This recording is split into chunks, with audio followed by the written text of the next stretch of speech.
Hello guys, আসসালামু আলাইকুম। Welcome to back my channel BD home cooking. আশা করি আপনারা সবাই ভালো আছেন, আমিও ভালো আছি। আজকে আবার চলে আসলাম আর একটা রেসিপি নিয়ে, সেটা হলো ফ্যাপসা ভুনা। এই ফ্যাপসা ভুনা চলুন দেখে নিয়ে যাক কীভাবে রান্না করি। প্রথমে আমি একটা প্যান বসিয়ে দিয়েছি, প্যানের ভিতরে দারচিনি এলাচি ভেজে নিব দিয়েছি।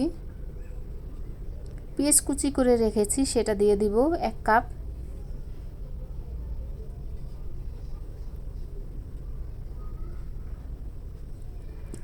এখন আমি নেড়ে চেড়ে নিব। আমি আগে থেকে ফ্যাপসা সিদ্ধ করে টুকরা করে রেখেছি, ভিডিওটা বড় হয়ে যাবে এর জন্য আমি দেখালাম না।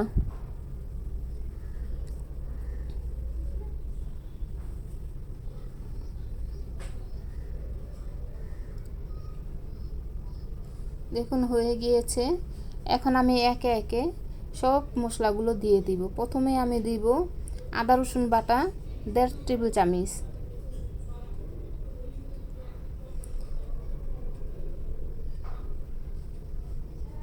হলুদের গুঁড়া 1 চামচ দিব,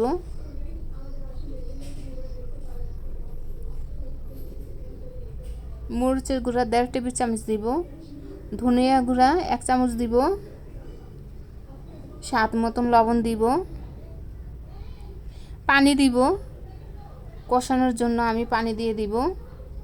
এখন ভালো করে আমি কষিয়ে নিব।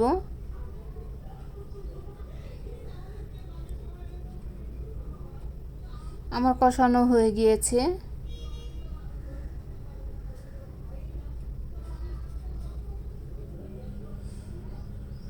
দেখুন কষানো হয়ে গিয়েছে। আর এখন আমি যে ফ্যাপসাটা সিদ্ধ করে রেখেছি টুকরা করে, সেই ফ্যাপসাটা দিয়ে দিব। এখন আমি ভালো করে নেড়ে চেড়ে নিব। অনেকেই ফ্যাপসা পছন্দ করেন, যদি পছন্দ করেন তাহলে এইভাবে রান্না করে খাবেন।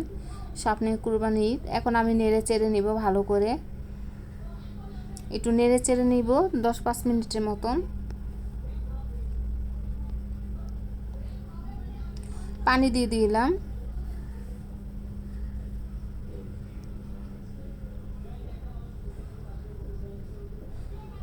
আধা ঘন্টার ভিতরেই এই ফ্যাপসা ভুনা আপনি খেতে পারবেন।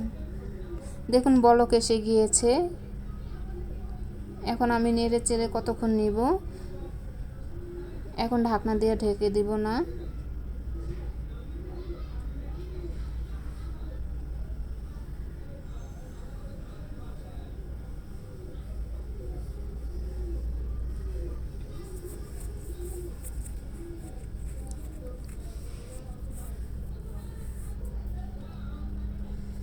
এখন আমি ঢাকনা দিয়ে 15 মিনিটের জন্য রেখে দিব।